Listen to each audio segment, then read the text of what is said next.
Hello everyone.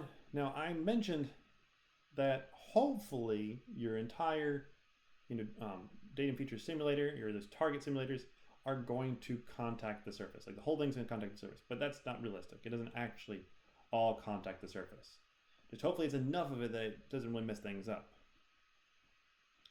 So what you have to think about is that your target simulators, your datum feature simulators, they all have a different simulation effect.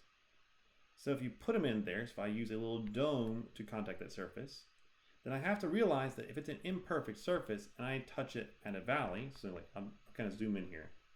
If for some reason I happen to choose this point to make my datum, well, this will become my datum plane, which is actually inside of the surface.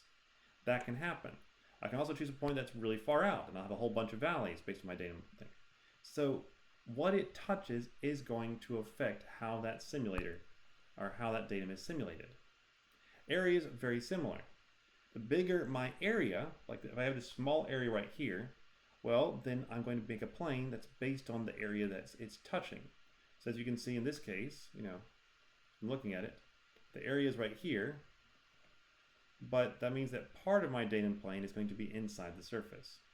While when I have the full surface as a datum, well, then it's the true geometric counterpart. It will be outside no matter what.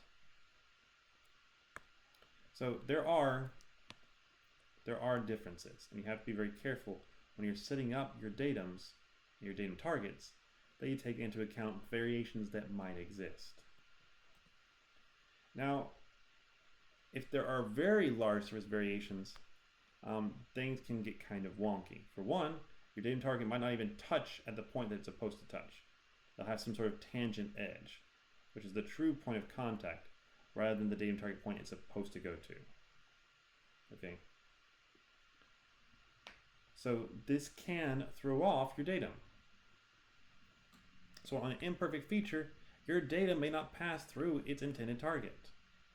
And so if that's going to be the case, you're going to need additional feature tolerances to protect for that. That's why a lot of times with datums, you will actually see a datum attached to a feature control frame. Like I might say perpendicularity 0.005, and might have some datum preference, I'll say A in this case. And you'll see something else. You'll see, okay, well datum B is it actually attached to this surface. So what this is doing is it's first saying, well, this surface can't have a flatness greater than, or a flatness variation greater than 0.005. And so to this already flat surface, I'm going to attach datum B. So you're taking care of the surface condition before you actually specify your datum. And it works very, very well on that. Okay, so that's it for this time. Thank you for listening, and I'll see you all later. Have a wonderful day. Goodbye.